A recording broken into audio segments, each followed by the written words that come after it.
welcome back to the No BS Spiritual Book Club's live video series.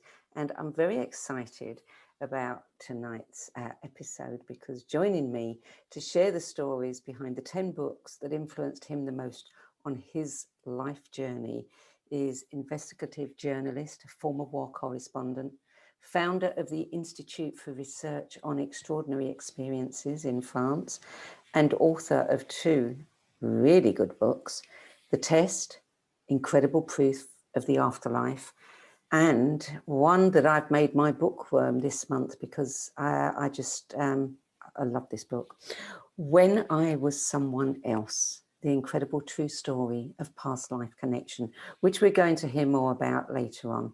And our guest is Stéphane Allix. So Stéphane, welcome. Thank you for joining us. Thank you for writing such a great book. Oh, thank you very much. I mean, I'm very moved by what you say. It's a great honor for me to be with you. I have to read so many books for the radio interviews, you know, that sometimes I want to hurry my way through them. Yours was just, I mean, it just gripped me all the way. So it was a very easy read for me. So thank you for making that a bit easier. And I really look forward to doing a full-length interview with you in a few weeks' time for the radio show. But for now, what we're going to do is we're going to focus on your 10 best spiritual book list.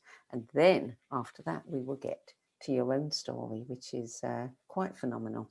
So first of all, let me ask you, what was it like for you to have to choose just 10, or should I say 11, because you slipped in an 11th book out of all the many on that wall behind you? Yes. All my books are not here. There is some other place. Oh, you know, of course it's difficult because I love to read and I read for many years, but on the meantime, the key book, I mean, there are not so much key book in one's life. And of course, I put 11, I could have go to 15 or maybe 20, but 10 was not so difficult to identify very quickly. Okay, so it wasn't a difficult, you know, some people have said, oh goodness, I had to go back and reread them all just to make sure that I'd got the right 10. Yeah. No, it was not the case. I mean, they are in my mind still, and they are inspiring me every day, nearly, because I'm journalist. So I dedicate my entire time to research, to investigation on consciousness and spirituality. So the book I mentioned to you are a very important book in my path, and they play a very key role in the years that passed. So it was easy for me to identify it. Were you an avid reader from childhood? Yeah. My father was a teacher. He was also a painter, but he taught me how to read. And I remember him reading loudly Flaubert or Proust or Stendhal. And he taught me how books could be also musical, and how good writing is also, first of all, good music. And yeah, he taught me how to love books and stories, and I'm reading every day since nearly 40 years. Yeah. Well, you know, I speak to an awful lot of people about books, and you are the first person who's ever said that books are like music. And I tell all my clients, you know, you've got to look at the rhythm of it, you know, is so important. And a lot of people forget that. It's a lesson I really kept from my father, because when I started being journalist, I didn't went to school. I mean, I quit school very early and I went on the field. I escaped in Afghanistan that was occupied by the Soviet troop at the time to become journalist. And I was 19, but I didn't have any press card. I didn't have any diploma. I didn't have anything. And when I came back, I needed to learn how to write an article. I didn't know what it was to write an article.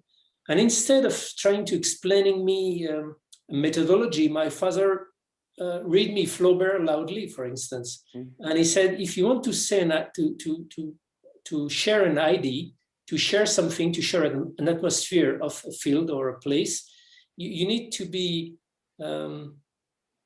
yeah, you need to be musical.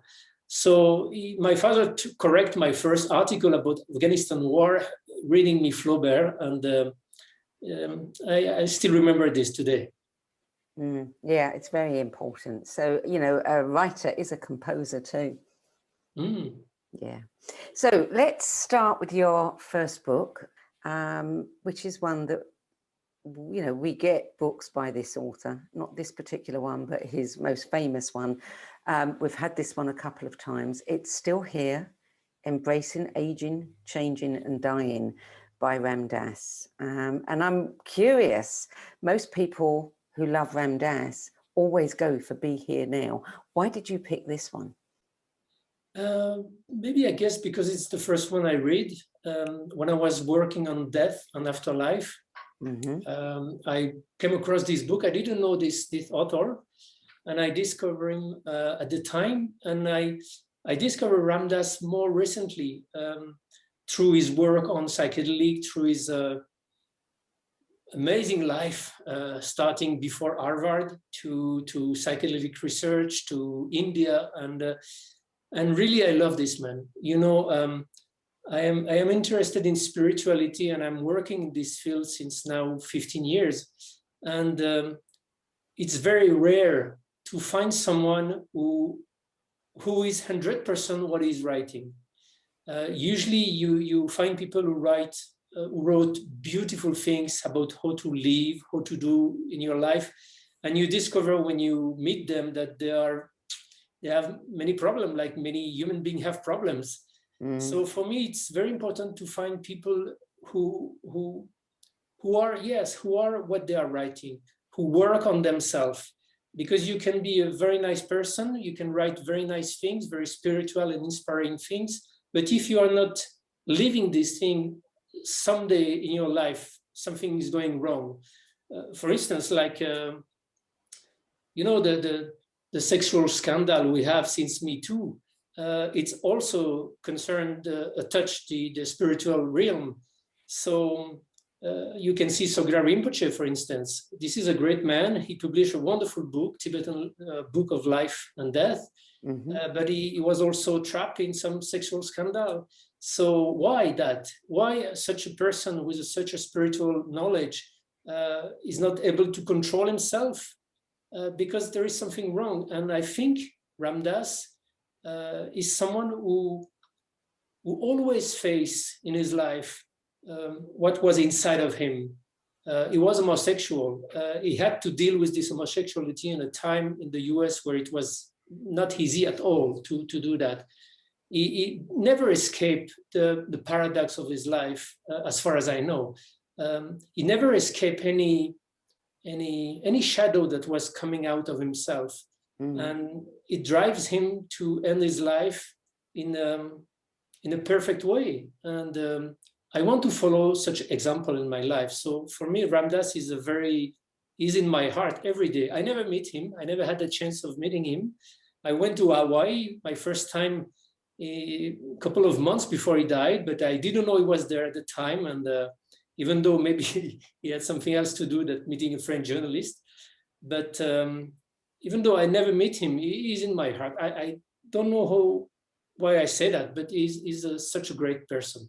He definitely embodies everything that he teaches. And it's interesting what you said about how there are many spiritual teachers, gurus, etc., who have been accused, you know, who knows whether they're guilty of it or not, but, you know, have been accused of, you know, things that they should not have been doing. People seem to put them on a pedestal.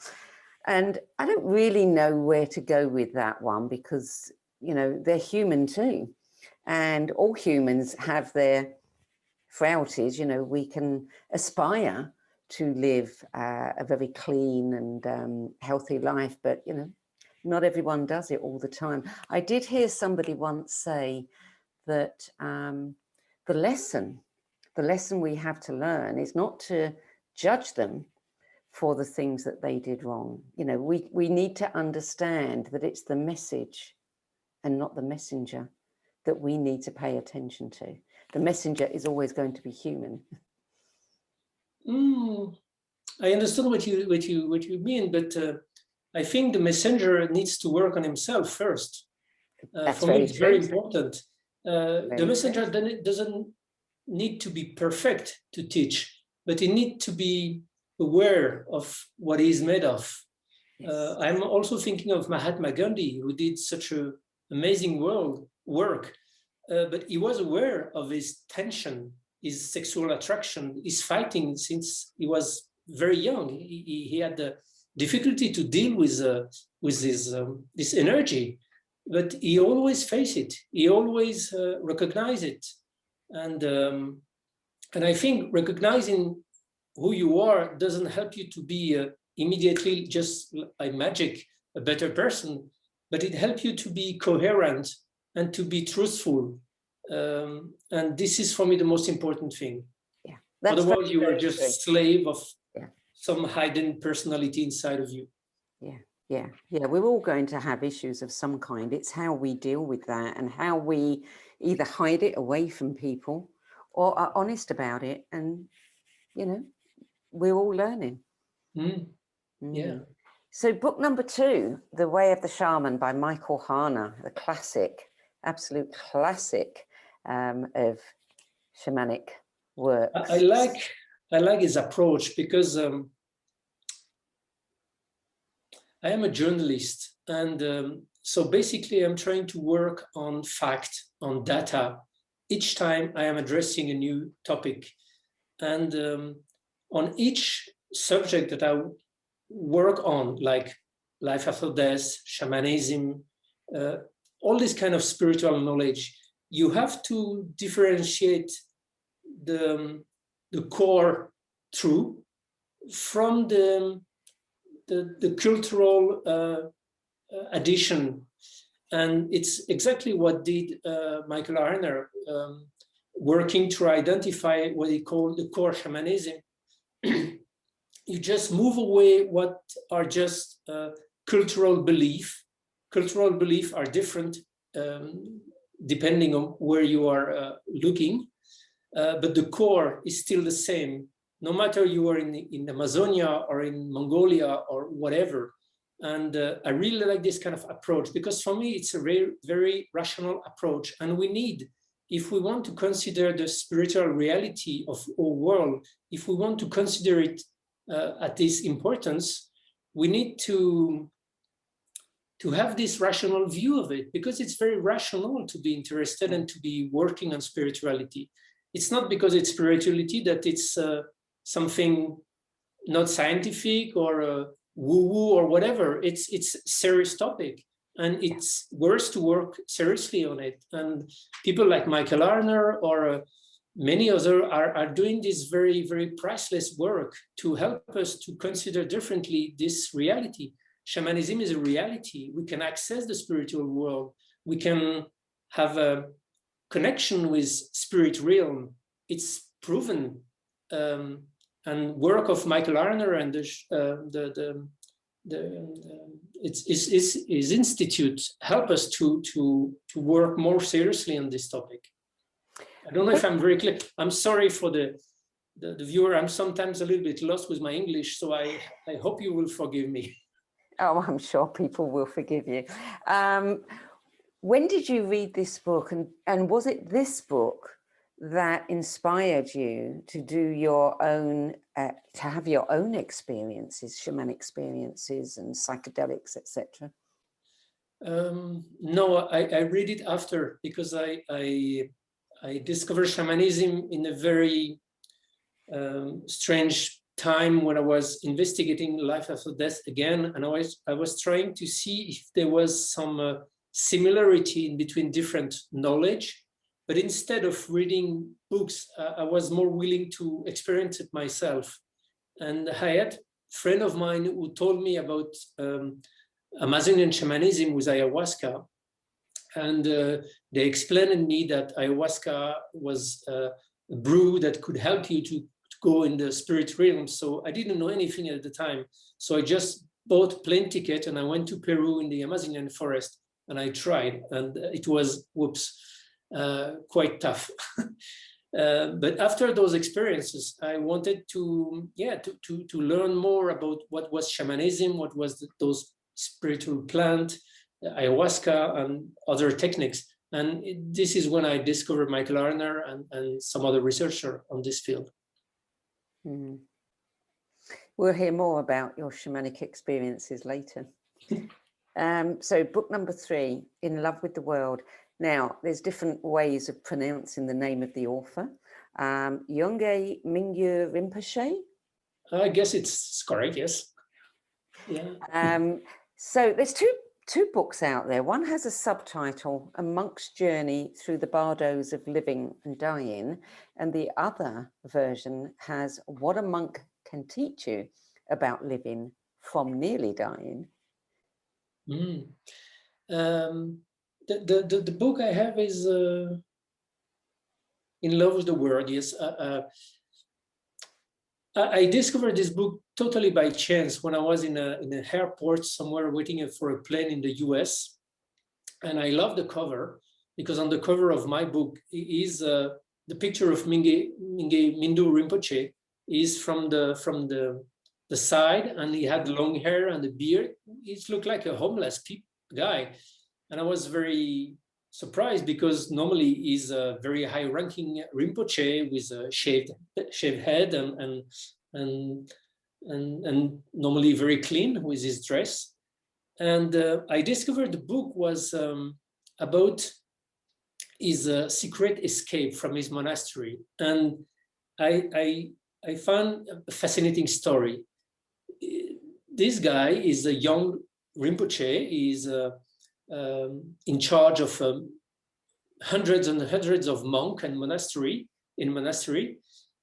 So he doesn't have a lot of time for himself because he had to deal with nearly 1,000 of followers.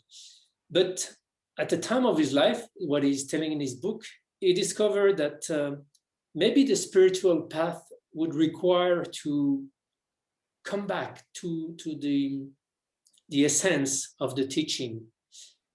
But in his position, it was very hard to come back to this teaching. So he decided to escape his monastery, and he planned for many months in advance. And one night, without telling anyone, he escaped the monastery and he started wandering in India. He took a train. He never took a train. Normally in his life, everybody around him take care of him. So he doesn't have any money. He doesn't know how to pay things. He doesn't know to buy a train ticket. And he was obliged to do that. And I don't want to tell the entire book, but again, like Ramdas or like Arner, I like this kind of honesty. I like this coherency. I like when you take a risk of being yourself, really, when you go out of the box. And for a Tibetan Rinpoche, it's very comfortable to stay in the box because you have a lot of money, you have a lot of people who love you. People tell you you are wonderful 100 times a day, and you can eat a lot of sugar and become a fat monk. And it's quite easy. And I don't know a lot of very high-ranking Rinpoche who do such a thing, just to come back to the spiritual teaching they receive as a kid. So, and the book is wonderful because, of course, Yongey Mingyur Rinpoche is going through a lot of complication and difficulties because he never faced that. And he's explaining his own journey while explaining also the Bardo. Bardo is not only the life after death. The Bardo is everything that is changing in your life. Everything is a Bardo. Bardo, it means in Tibetan, the in-between state. So we always are in in-between state. Now we are in between the beginning of our interview and the end of the interview. We are in a transitory state. So every transitory state we are going through confront us to emotion, to very different psychological state. And this is what the Bardo Todol is about, exploring the emotional state you are going through in all intermediary state of your life. So this book is both a very funny journey writing book, and also a spiritual teaching, but a spiritual from the ground, not from the etheric realm, but from the ground. How the Bardotodol can help you when you don't have money, when you are lost in India, when you have diarrhea, and when you're about to die because you don't know what to do. So I really recommend this book. How long did he travel for, and was he able to go back at the end of it? Did he want to go back? I don't want to say that because it's like to tell the end of a novel. So I don't want to answer your question. But he's going very far because it's not only to go away for a week or so. He really wants to go back to the authenticity of the first time of the spiritual hermit of Buddhism. So it's a long time, and it's a long journey. Okay. Book number 4, Journey to Ixtlan, The Lessons of Don Juan by Carlos Castaneda. It's I think I read all Castaneda's book, and I love the uncertainty with those books. We know that Castaneda was a real person. We know that he was a student of Michael Harner. We know that he studied anthropology, but after that, it became a mystery. We don't know if Don Juan is a real person. We don't know if 20, 40, 50, 60% of the book are real or not, but it's a teaching. It's a teaching, and you take what you want to take for yourself. It doesn't have to be read as an investigation or read as a real anthropology study. It's an invitation, and I think this book and the other of Carlos Castaneda play a great role for spreading the magic of shamanism through the US and through all the world at a time it was needed.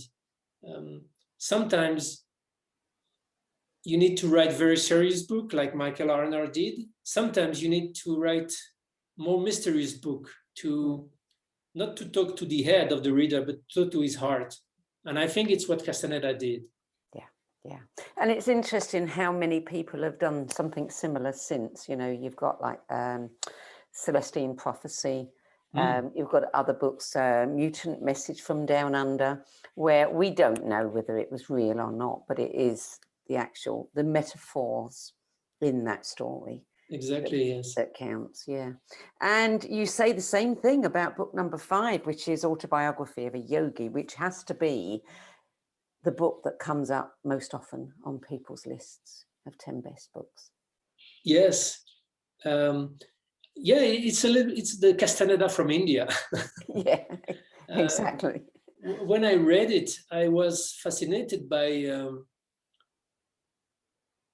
I was fascinated by what I read about the yogi of India, the people who can do so amazing things. But I also heard such a story because I'm traveling to India since 30 years. And I came across a story like that of a yogi or a sadhu doing amazing things, disappearing, reappearing. And I know India, it's a place where you can meet this kind of magic in the daily life. So I really read Yogananda like I read Castaneda, just entering it 100% without being journalist trying to figure out if it's real or not. I wanted, maybe 10 years ago, I really wanted to go in India to do an investigation on this book. I wanted to find a place, to find a guy. But you know,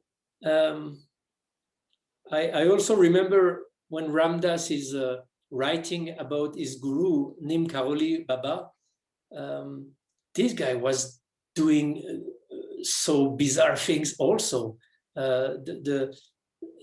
When Ramdas met him the first time, Nim Karoli Baba told Ramdas what he was thinking about the night before, because before arriving to the monastery of his guru, Ramdas was thinking under the sky during a night, and he was thinking about his mother who passed away a couple of months before, and he was very sad and he was thinking of her. The next day, he arrived in this ashram of Neem Karoli Baba without having meeting him and without having tell about this thought of his mother to anyone. And suddenly the Neem Karoli Baba looked at him and told him about his mother and about his thought of last night under the sky. So I knew this kind of power, which is called Siddhi in Hinduism, are a reality. The researcher Dean Radin wrote a book a couple of years ago called Real Magic, yes, where he's comparing the Siddhi tradition of India and Hinduism to the research on parapsychology. So it's a reality. People can know yourself. People can read in your mind. People may have access to all the information of the world. It can be done through a spiritual practice like Yogananda or like Neem Karoli Baba or like many other wise men in India, men and women, of course. So I don't know where are the limits. I mean, and I'm not sure there is limit to those kind of power. Today, I consider, like what Yogananda said, and many of such a person are saying, is that those power are not the objective of a spiritual practice. It just come when you are just going when you are on the path. The more you are cleaning yourself, the more you are becoming a good person, the more connection to the entire world you have, the more capacity you have to be other person in another place, and so on. So, but I'm still willing to travel to India to investigate that, because it's both spiritual and investigation story to write. Yeah, it truly is an amazing book. Amazing. And it would be very interesting to know if indeed you could know. I actually met somebody at the Self-Realization Fellowship in Los Angeles who was supposed to have been a great nephew or something or other of Yogananda. Now, I don't know whether, somebody like if his story is true, would be able to tell you anything at all about his antecedent, but I doubt if there are many people left who can. Sorry, I didn't understand you. I doubt that there are many people left who could tell you much about Yogananda himself as a person firsthand. Yeah, but I think there is still a lot of Yogananda in India. You think? Oh yeah. So and maybe someplace else, and it would be interesting to travel to India today and to try to meet those persons. It would be interesting to do a documentary on it. Oh yeah. Okay, so book number 6 is The Way of the Psychonaut Encyclopedia for Inner Journeys, Volume 1, Volume 2, Stanislav Grof. And that one was published fairly recently. Yeah, it's a kind of legacy of Stan Grof. Yeah. Stan wrote many books, and he had a long life of research and writing and exploration. And I think this man is not yet recognized as the importance he has in the psychology field, because I mean, today we put Freud and Jung on a very high level, but the Stan Grof explore much more realm of our personal and transpersonal psychology, and I had the chance of meeting him and inviting him in Paris several times, and I visit him in San Francisco also, and he's an amazing person. He's an amazing person because he had what I admire, both a spiritual openness and a spiritual and academic background. Mm-hmm. And he never quit one for the other. He always worked with the two. And it's what's really important for me in the West, both in Europe and the US. We are born in a not spontaneously very spiritual country, especially in Europe. But we have science, we have Cartesianism, and it's not to throw away. I mean, it's useful to explore the world and to question the reality with those tools. And people like Stan Grof, he used the tool of psychology, psychiatry to explore so deeply those realms of different realm of consciousness. And again, his work is priceless. And the way of the Psychonaut is for me the synthesis of his work on psychedelic, on holotropic breathwork, on all the field he explored since the 50s. Somebody I would have liked to have met, for sure. Book number 7, LSD and the Mind of the Universe, Diamonds from Heaven, by Christopher Basch, with a foreword by Ervin Laszlo. Another very interesting guy. It is. I had a chance. It's Ken Ring, the psychologist who do the research on near-death experience, who yes. told me about Chris Basch, and I read the book, and it's really amazing because this person who is teaching philosophy decided to explore by himself the higher dose of LSD. You have different doses for LSD session, and when you go on a very higher dose, it really send you to, I mean, you don't know where. And what is very difficult when you go to those experiences, when you induce those experiences with LSD, but when you have those experiences spontaneously doing a near-death experience, for instance, or any other ecstatic experience you may have, either induced or accidental, all people come back saying, wow, it was so mind-blowing, but I don't find any words to tell you what I've been through. And Chris Basch did. In his book, he's describing 73 very high-dose LSD session he did in 20 years' time. And I never read anywhere else such detailed description of this overwhelming realm he's going through. It's interesting because he's going beyond our personality, beyond our space and time reality. He's going probably where we are going when we died. And his description is amazingly precise, amazingly detailed, and I hardly read books like this. Wow, yeah. I'm just looking at my notes here, and the notes that you made. He's a philosopher, he's a professor of religious studies. Wow. What made him decide to focus on this area? Me or him? Him.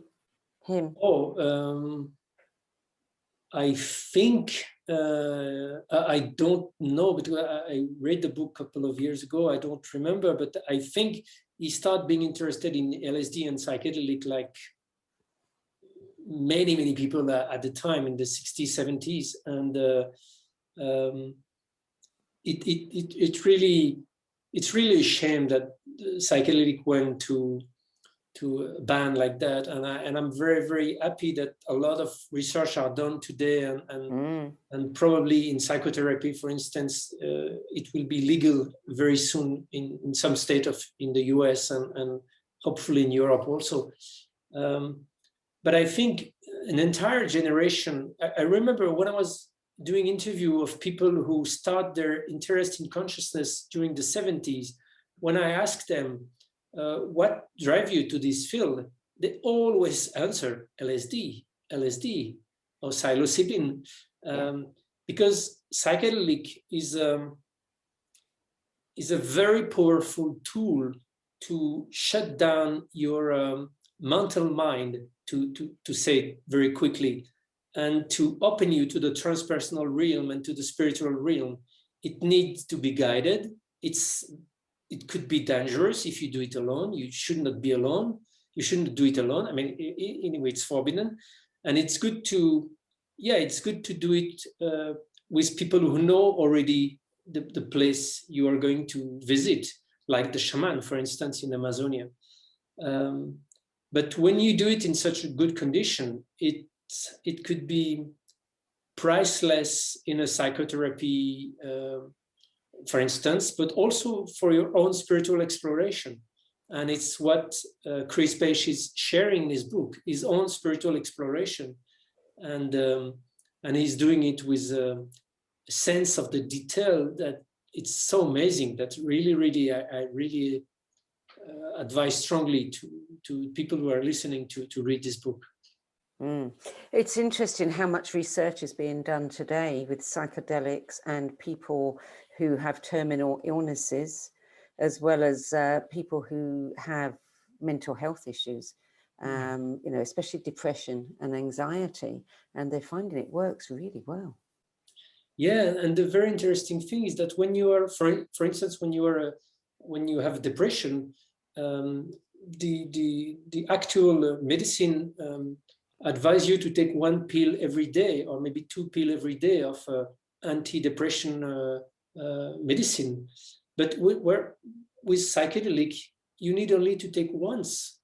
MDMA, for instance, you take 1 pill, 1 session, you had the very profound session, and you may access to the real sources of why you are so depressed, what's going wrong, what is wrong. I remember one thing that really impresses me. The first time I discovered ayahuasca, I was in Amazonia, in Peru, on a shamanic center, and I meet this young lady. She was French, and when we started discussing, she told me that she was afraid of death, but it was for her impossible to live with this fear, because she was so afraid of death that every day of her life she was nearly panicking that she could die, or she could sleep and die during her sleep. She was totally freaked out by his death every day. She took ayahuasca once, and during the ceremony, she went out of her body, and she discovered that she was still observing, still alive, while out of herself, out of her identity. And the fear of the death just disappeared like that, because she realized that it was possible to live, not anymore being the identity you see in the mirror every morning. This is just flesh. This is just bone. This is not you. But we forget that. We forget because we live in a society that helps us to forget that every day. So psychedelic, but many other techniques like meditation or other legal technique can help you to calm down this mental brain that makes you believe you are only this. And when you realize that, then you realize you're a spiritual being, and you can live beyond space and time. And this is big. Yeah. You've done ayahuasca. Have you taken LSD? Yeah, also in not in France because it's forbidden, but I took it, yes.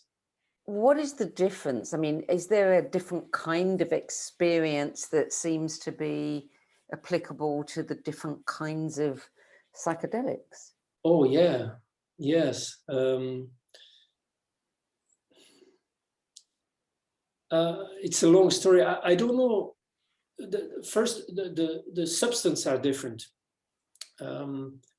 LSD was created in 1938 by Albert Hofmann. It's a chemical substance that is recreated from a mushroom on I don't know the term in English, but basically it's artificial. Mm-hmm.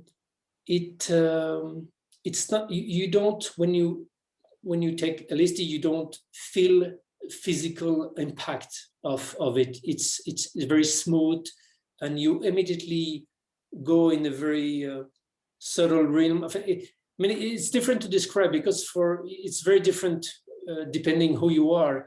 But with ayahuasca, it's not only the DMT, which is the psychedelic substance in it, that is activated. It's a spirit. It's a spiritual plant. Yes. And really, when you take it, you realize that there is much more than just the DMT. Because when you take DMT, chemical DMT, for instance, it's very different from when you take ayahuasca. And ayahuasca also is a plant that is cleaning you in some way, cleaning your mind, cleaning your body. So you vomit, your body is crushed. It's sometimes it's physically very, very painful. It's anyway, all psychedelic are quite difficult experience because basically your ego die. So your ego doesn't want to die. So when you start dying, I mean, when your ego start dying, he is panicking. So when your ego is panicking, you are panicking. So it's a very complicated experience. I can talk hours about that, but I'm not sure it's the objective of this interview today. But yeah, the psychedelic are, I mean, I would advise people who are interested in that to visit the MAPS website. MAPS. MAPS is a non-profit organization who is working very, very efficiently to promote research and psychedelic research. And they are doing a very, very wonderful work, and they need support. So please visit the website, map.org, MAPS.org. Okay. The next book is a twist on what we've just been discussing, the title of it, which is Transcending Madness. And I'm not quite sure how you pronounce this name. Chogyam Trungpa. Okay, I'll let you pronounce it. And the subtitle, again, The Experience of the Six Bardos. So what are the six bardos? The six different major intermediary states we are going through during our life and death.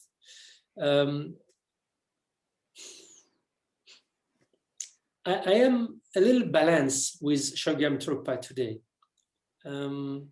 because this man was a very high Rinpoche, born in Tibet. He escaped in India, and in the 70s he moved from India to Great Britain and then to the US, where he opened a lot of spiritual center.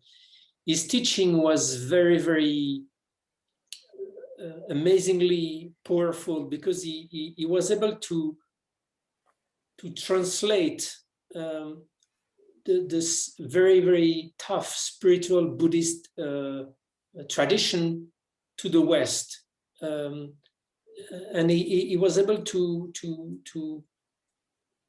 help young people in the US in the 70s to understand the importance of those teachings. So I really admire Trungpa for his work, and especially Transcending Madness. It's an interpretation of what the Bardo could be on a psychological point of view, and it's very, very interesting book. I have a little concern about Trungpa, because his personal behavior was sometimes kind of bizarre, and he was drinking a lot of alcohol while he was giving teaching. He had also a lot of sexual affair with some of his students. I understand that it could be seen, and some of his students say it was part of his spiritual teaching. I'm not very comfortable with that explanation, because it's easy to say, and I think this guy was having also some energy, and he was not very, very comfortable dealing with it. So I still have a lot of respect for his teaching and his writing, but I'm a little bit uncomfortable with his behavior, to say the least. You know, and you have a personal story attached to this, because you discovered this book in your brother's room and realized after your brother had been killed that he had been reading this book too. I discovered it first in Dharamsala in India, in a little bookstore, and I really was amazed by the modernity of the writing about the different bardo after death. And yes, as you said, when I came back in France, it was 5 or 6 years after my brother died in a car accident. I was in his room, and suddenly I discovered that he had read his book, and he was very, very interested in my brother died in Afghanistan in a car accident. We were the three of us, the three brothers in Afghanistan, working at this time. And we had a car accident one morning, and the 4 people in the car were killed. One of them was my brother. And Thomas he died when he was 30, but he always was interested in spirituality. He went to Tibet many times. He traveled in India. He was searching. And you know, I think maybe one part of his soul inside of him knew he was to die very quickly and very early. So it's the reason why he didn't waste his time at school or trying to find a job, or he just traveled all he can, all over India, all over Tibet and Asia, trying to find the spiritual answer he was seeking. And yeah, after he died, I discovered that we share a lot of reading, and we didn't share it when he was alive. It's a shame. Yeah. Book number 9, Passport to the Cosmos, Human Transformation and Alien Encounters by John E. Mack. Yeah, I don't know if you know his name, this man, John Mack. I don't know if the viewer are knowing this man, but this John Mack play a key role in my life because there are very rare people who have a academic credential that high, and on the same time are taking the risk of telling what they're believing. And John Mack basically was a Harvard psychiatrist. He was teaching psychiatry at Harvard Medical School, and he was interested in consciousness research, but on a very academical way. And on the early 90s, he came across the story of people who say they've been abducted by alien.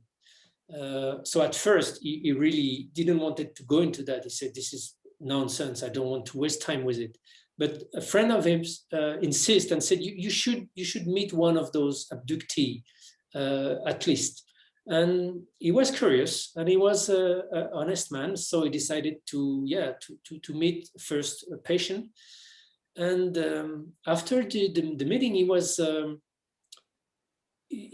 very upset because he was not able to identify any rational explanation about what he just heard. He had in front of him a person who said he have had experience of being abducted by aliens in a spaceship and so and so. But John, after this interview, meet another man, a third person, a fourth person, and eventually he interviewed tens of people who had such experience. And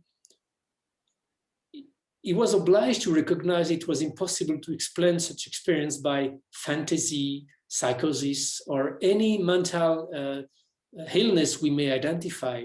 Those people, he said to me, was telling stories like a person is telling a real story. It's not possible, but I cannot explain it saying they are lying or they are dreaming or they are mentally ill. So I met him in 2003 because I was doing a documentary series for the French television on life in the universe.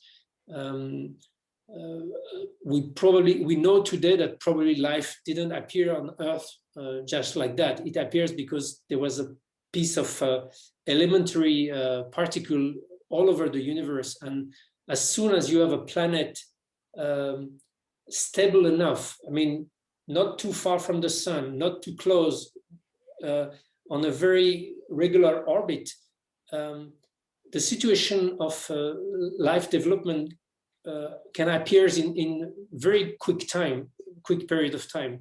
So I was doing a documentary with astrophysicists and normal scientists on life in the universe.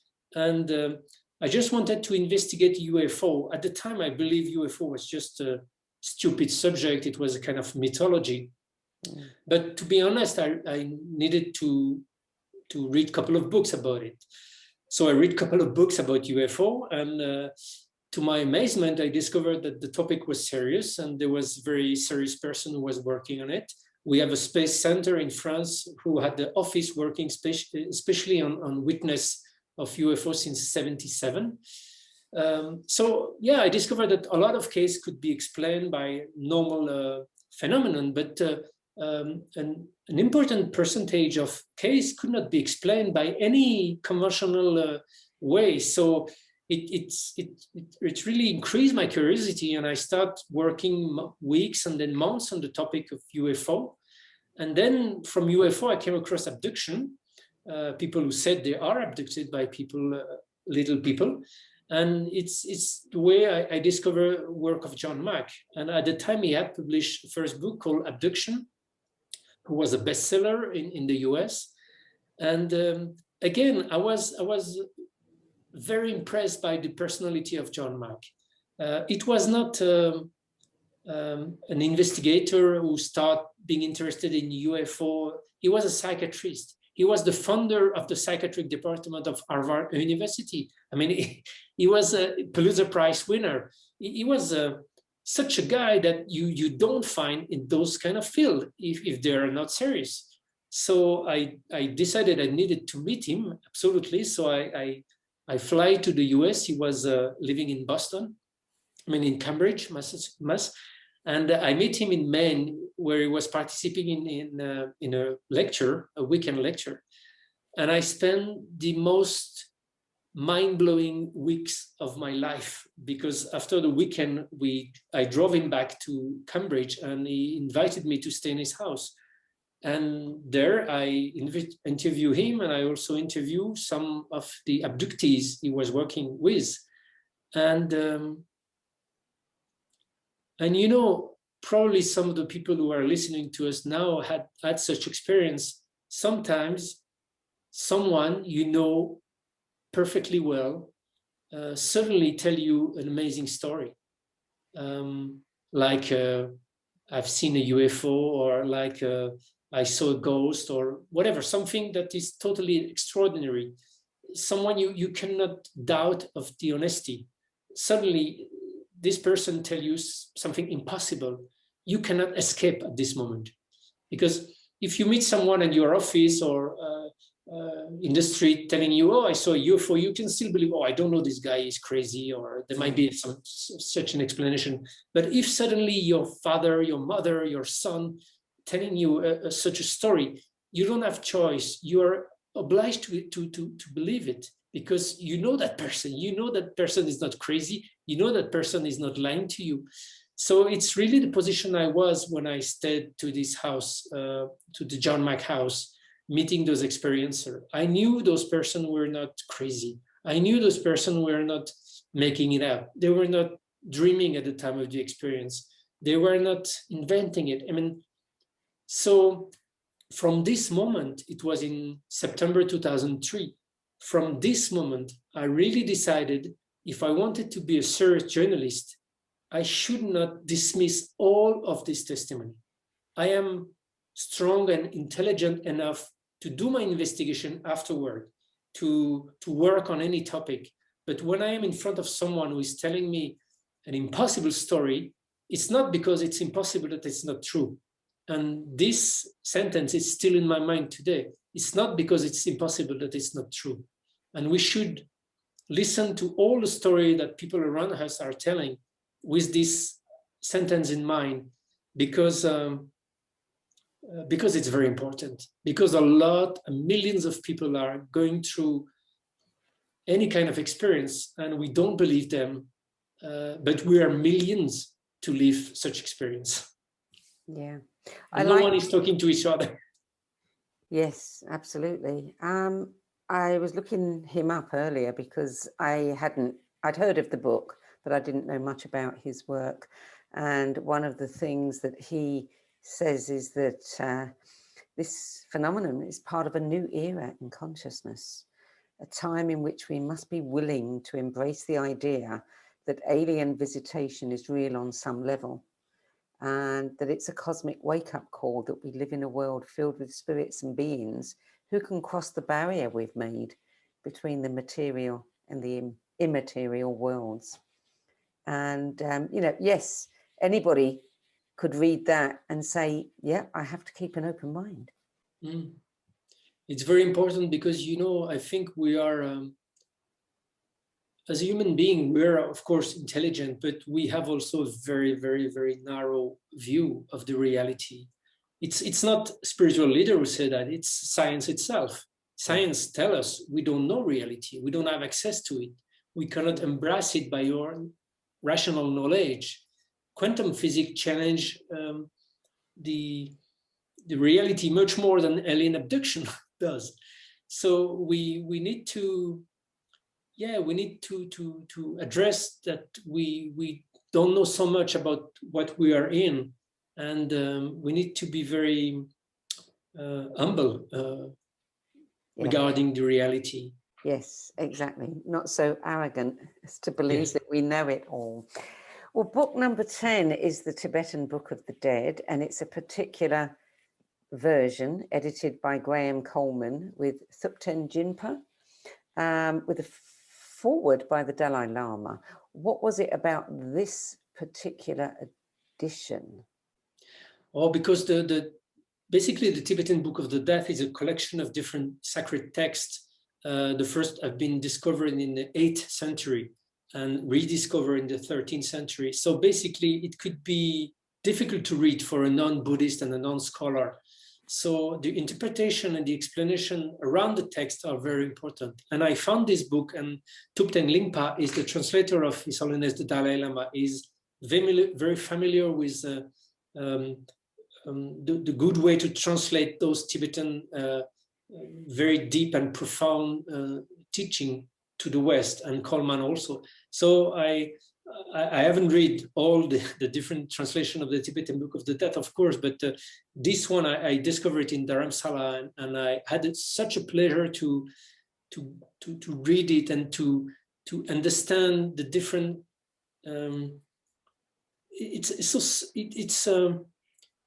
You know, this text is amazing because he's describing so precisely what's happening before you die,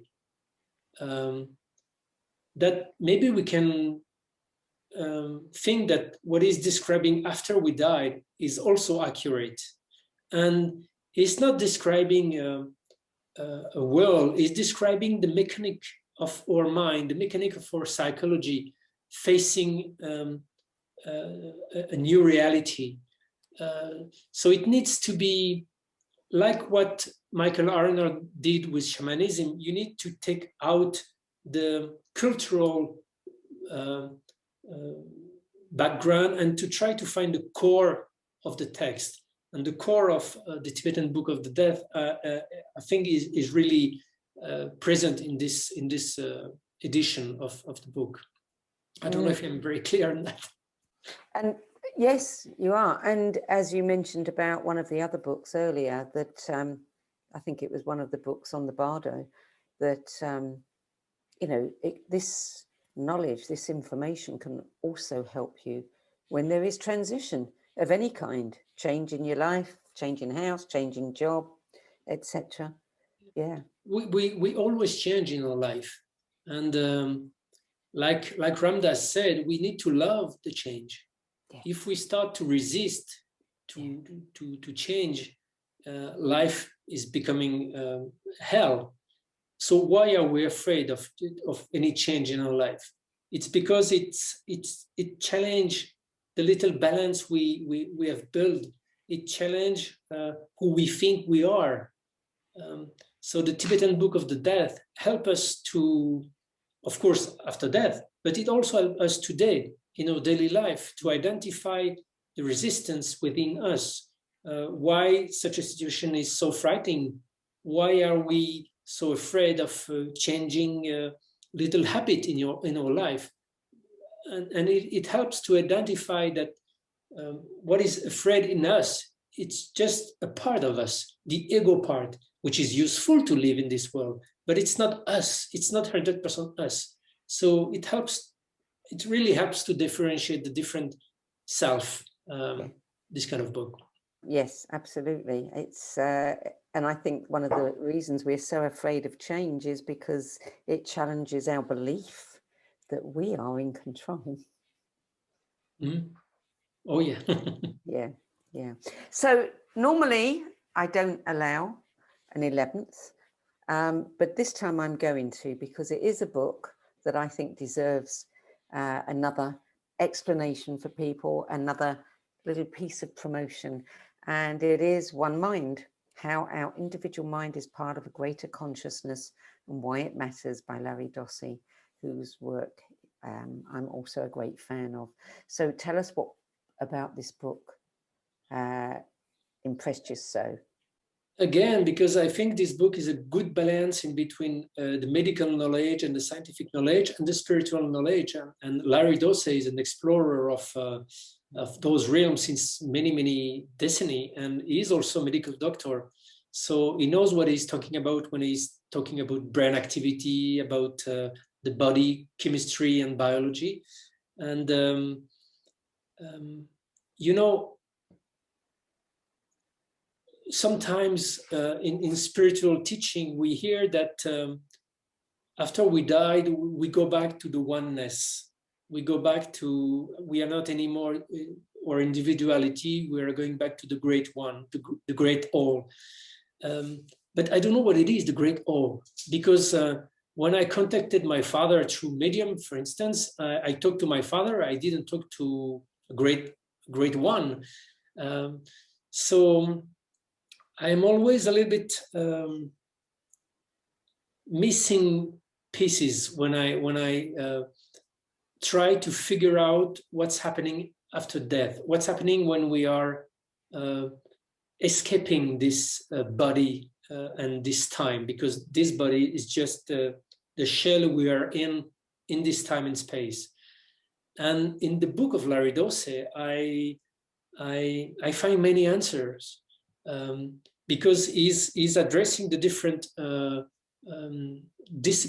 scientific discipline where you can observe what's happening when your self and your body is dissolving and when you are entering this spiritual realm. It's a very big book, but very clear book. It's well written.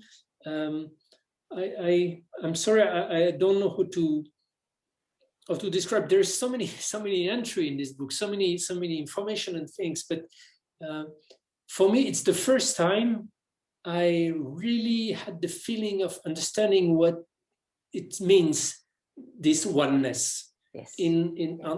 With a scientific term and scientific view of it. Yes, I must say that's always been a question in my mind, because, you know, if we are absorbed into the oneness, then how is it that people can speak to individuals on the other side? Yeah. You know, and individuals that have been passed for many years. I don't have, I have only my own answer. And my answer is that I think we are evolving during our life today on Earth. We are changing. Your conception of life today is not the same that the one you had maybe 10 or 20 years ago. And I think when we die, it's still evolving also, but it's evolving in a different, we are a different person. We are a soul. We are not anymore embedded in this body, in this identity, but we are still an identity. We are still someone. We are still some point in space that is looking and observing. And I think, but we cannot conceive it now when we are talking, but I think the evolution is going toward this probably oneness, but it's not direct. I mean, it's not up, we died, and then suddenly we are just in the one. We died, we are still, I mean, when I will die, I will still be a part of Stéphane Allix. I will still be having my memory from this life. Maybe I will recover memory from other life. Maybe I will be different, of course, but I will still be someone or some observer. And it's only after a long evolution that probably I will get rid of all this identity and finally reach what we call probably enlightenment. But I have a long way before that. Yeah. As you and as probably people who listen to us now. So, Stéphane, I want to talk now about your own books. And maybe someday that they will appear on somebody else's 10 best list of spiritual books. They're certainly on my current 10 best.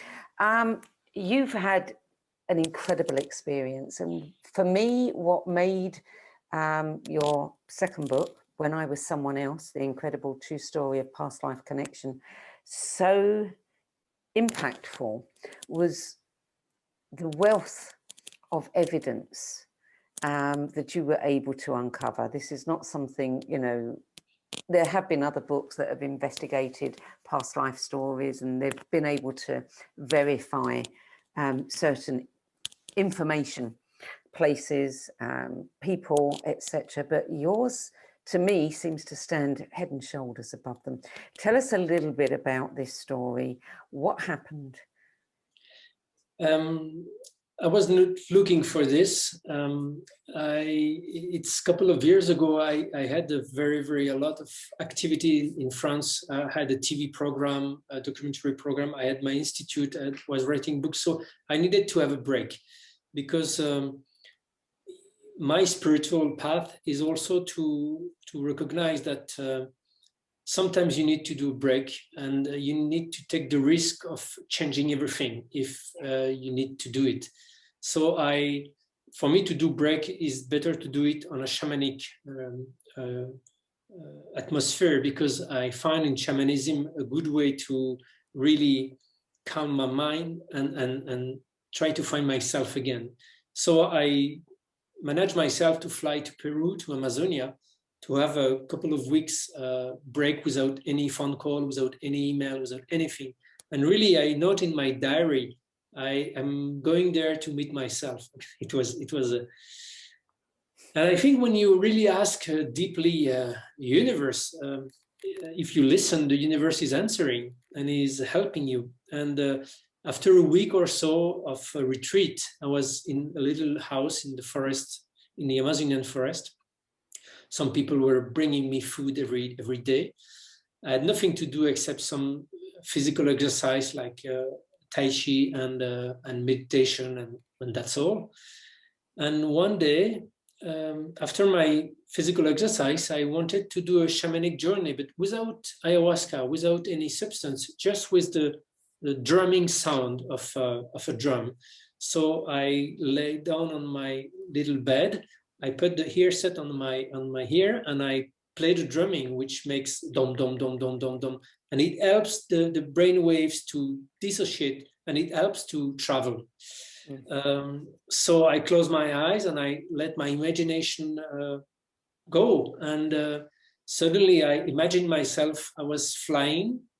I see myself as a bird, so I fly, and I was flying over the place I was staying there in Amazonia. So I saw the forest, I saw my little house from above, I saw the river by, but it was my imagination at this moment. I was convinced it was this.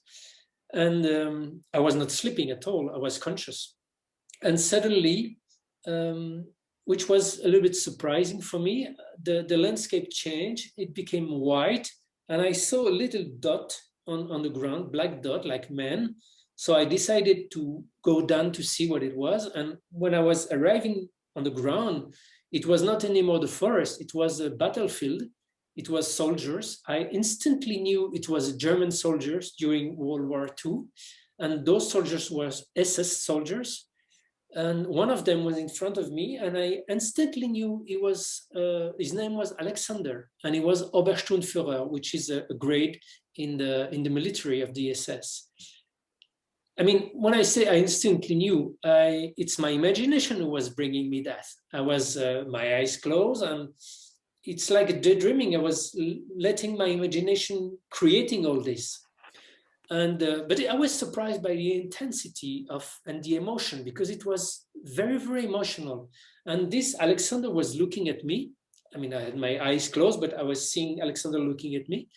And he was looking at me, he was staring at me in a very strange way. And suddenly I saw a shrapnel hitting him on the neck and killing him on the spot. Suddenly blood flow and he fall down on the ground. I was quite in shock. And the same scene of his death repeat itself 1, 2 times, 3 times, 4 times. He was standing at me, staring at me, and then suddenly was hit and fall down. And it was so intense and so unexpected that I think in my mind, okay, his name is Alexander, but Alexander what? And suddenly I saw an identity card again in my vision with written on it, Hermann. So it was Alexander Hermann, Obersturmführer. And the drumming track was a 30-minute track. So I just let it go, and the visions keep on continuing. At one point, there was another scene where I saw this man in a civilian clothes with another man, with a little girl, also a little girl, maybe 2 or 3 years old. And the entire scene was very intense and emotionally unexpected. I was very surprised because everything was unexpected. And after 30 minutes, the track stopped and the sound stopped. So I stood up and I immediately wrote all the detail of this vision. And really, honestly, at this moment, I said to my mind, okay, this is amazing. This is powerful. This is unexpected. What does it mean? But at this moment, I didn't think at all it could be something else than just my imagination creating something, because I was in a therapeutic retreat. So, you know, in this therapeutic retreat, you have dreams, you have many things that are coming up, and okay. So I just noted like that and leave it aside. And when I came back in France, I decided to Google, because I'm still a journalist. So I Googled the name, Alexander Hermann, Obersturmführer. And after maybe 15 or 20 minutes of research, I find a list that seems to be a list of SS officers during the World War II. For some reason, it was listed in Poland. I don't know why it was in Poland. And I find the name. I find one Alexander Hermann, Obersturmführer. And I didn't know what to do with this. And my first reaction was to think it was a coincidence. Because as you may have understood, even though I'm interested in spirituality, I'm still very rational as a journalist. So for me, it was a coincidence. For instance, if I ask you now to just make in your mind one German name, you will probably say Gunther Trück, and we may find a name like that by coincidence in the list. So I so much thought it was a coincidence that I just leave it. And I had a book to write. I had my life to go on. So it takes me more than 1 year doing nothing with that before starting again my research. And I don't know why I started again this research. I don't know why one day I Googled again the name Alexander Hermann Obersturmführer. And I went a little bit further and I identified quite quickly a historian, French historian. So I called him. I don't know why I call him, but I was lucky because I had a TV show in France. So this man knew me from the TV show and he knew I was a serious journalist. So when I told him on the phone, last year I was in Peru and I had a dream of German soldiers by his name, he didn't laugh and hung up. He listened to me, and his first advice was to tell me, you know, for officer in Nazi Germany at the time, we may have a file, a military file, All the files have been kept at the archive in Berlin, but there is a copy that have been brought to the Washington archive. So he gave me an email of a French researcher who was at the time at Washington to do research, historical research. And after a couple of hours, this man answered to me and said, yes, I found a file from this Oberstunde for Alexander Hermann. So it took a couple of days for him to copy the microfilm, and he sent me 78 pages of a file, all the life of this Alexander Hermann, where he was born, where he was stationed, in which battalion he was soldiers, and blah, blah, blah. But I don't speak German, so it was very hard for me to try to understand what material I had, but I tried to Google Translate the page after page. But fortunately, I also sent the file to the historian, and very late that night, the historian sent me back a short email telling me, okay, I read mostly the file, and so this Alexander Hermann was born in this city. He was in the SS, in the Waffen-SS, in this battalion, and blah, blah, blah. And he died in Russia on October 20, 1941, killed by a shrapnel on the neck. When I read that, I try to identify the death certificate in the file, and I found it, and I read the German term attached to the cause of death. I Google translate it to make sure, and yeah, it was written black on white that this man was killed by a shrapnel on the neck. And at this moment, it was like I was having a truck rolling on me. I don't know if it's a French expression, but at this very moment, it was for me impossible anymore to believe it was a coincidence. The name, the surname, the rank in the army, the age, because I knew he was 25 when he died in my vision, and then the cause of death. I saw this vision of him being hit by a shrapnel so clearly. It was so clear. So from that moment, it was March 23rd, I decided to dedicate 100% of my time to try to understand why I had this vision, what was the link with me, what I had to do with this man, because I didn't understand. At first, I had the thought of maybe since I was on a shamanic retreat, it makes you more sensitive. So maybe a part of me became kind of psychic, and I get information from a ghost. But as I was thinking that, what would a German ghost would wandering deep in Amazonian forest, 15,000 miles from the battlefield? And in the day that follows,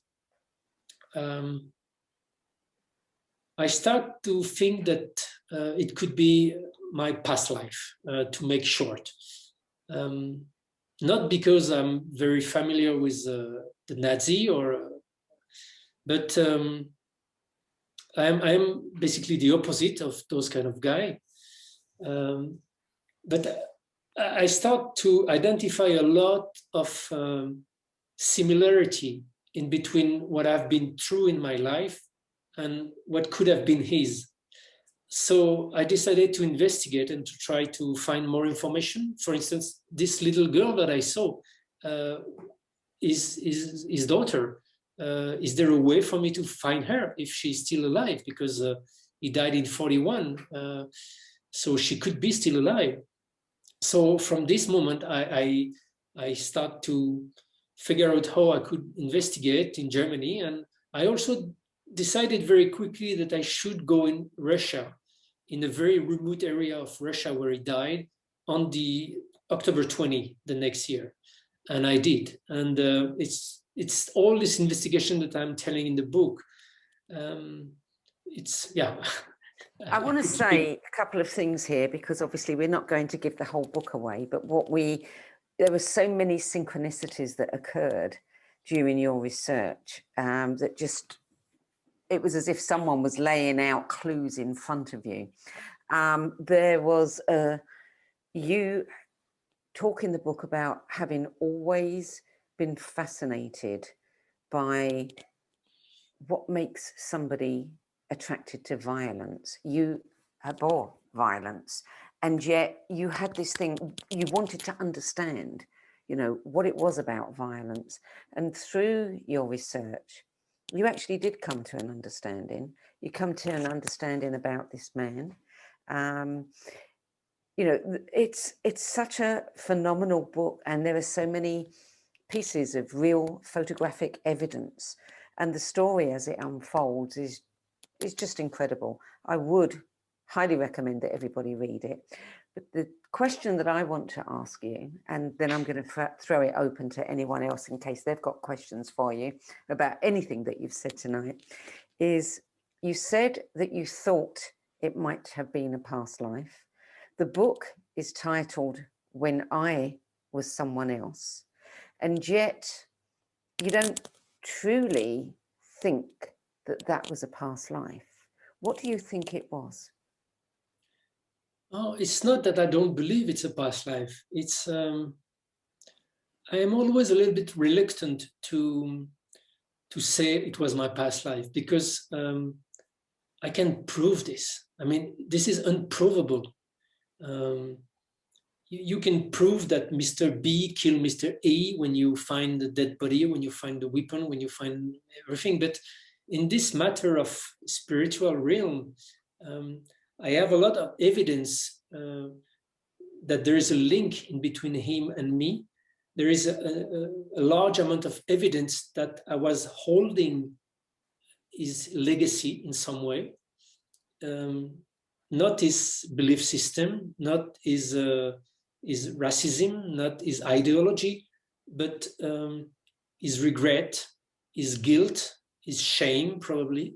So how come the unfinished business of this guy came inside me? I don't know. It's maybe what we call past life. But you know, I also observe, working on consciousness, that when we died, we go out of time. Time is not reality anymore. So it means on a soul level, we are out of time. So today, I born in 1968, and he died 23 years before I born, on this planet, on this timeline. But on the spiritual realm, it's hard to reduce it to this logical. I mean, you see what I mean. But I think it's what we can call past life. But I cannot honestly say 100% this is it. It's 99%. I'm convinced 99% that there is this such a link in between us. But you know, this. I think if we want to understand more deeply what is life, what is consciousness, we need not to stop on what we believe we understood. We still need to be open to what we don't understand. And it's what I'm trying to write in this book, what I don't understand, what is still open. Okay, we can be sure of certain amount of evidence, but what's left? Ununderstandable. And it's there what I think it's worth to investigate and to keep on working. So in this book, I'm trying to describe the nature of the link I have with this man, what I'm holding from his legacy, why, what's happening when I find his grave, what's happening if I may find this little girl, what's happening when I'm walking in the street where he was living when he was a kid, what's happening inside me. And day after day, I'm trying to describe the more precisely this journey, this investigation. And it's not, I don't like to go to conclusion. It's the reader who have to make his own conclusion with my material I'm presenting to him. I mean, I'm still a journalist, even though it's a story that happening to me. So how did this experience and the completion of this experience change you? It decreased a lot of confusion inside me. You know, I think no matter who you are, when you're born and when you grown up in this planet, there is a lot of things that are contributing to your confusion. Confusion is not because we are stupid or we have been wounded by life or whatever. Confusion is just the nature of our reality today. We are confused because we are living on this planet, and we are confused also because we have an unconscious realm, and we have a lot of things we are not conscious of. The history of our family trees, and probably the history of our past life, if I want to make it simple. All this history, all this legacy is in us. And sometimes we do things in our life we don't understand why. We choose a direction, we don't know why. We choose a job, we choose a woman or a man to be our wife or a husband, we don't know why. We choose a job, we don't know why. Sometimes we know why 70%, but we don't know why 100%. And I think the meaning of spirituality and the meaning of life, it's to decrease this confusion, trying to understand more and more why we are doing this and why we are acting in such a way. Because it helps us to be less slave of unconscious pattern. So in discovering this link I had with this Alexander Herman, discovering what I was holding from him helps me to realize that this violence, this fascination I had for war, what drove me to go in Afghanistan when I was 19 to join the Mujahideen, I understand it was not me. It was a part of the legacy of this man who died and who lived in a very, very bad way during World War II.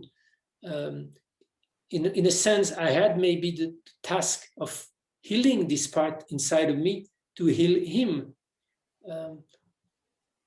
This is my interpretation after, but it helps me to be more aware of who I am.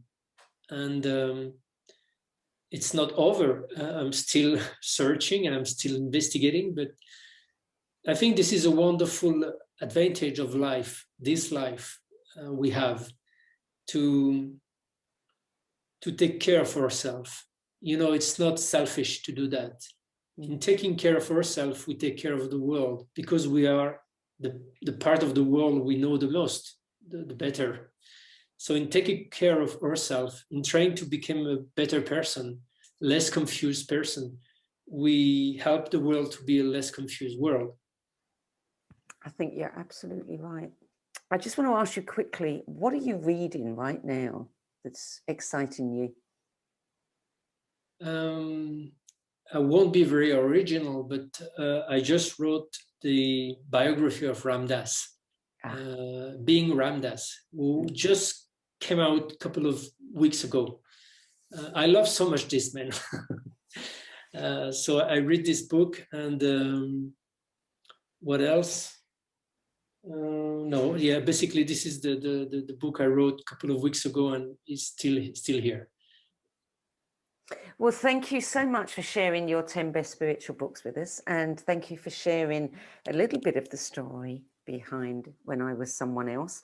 If anybody is interested in knowing more, get the book, but also you can listen to my upcoming interview with Stéphane, which will happen in a few weeks.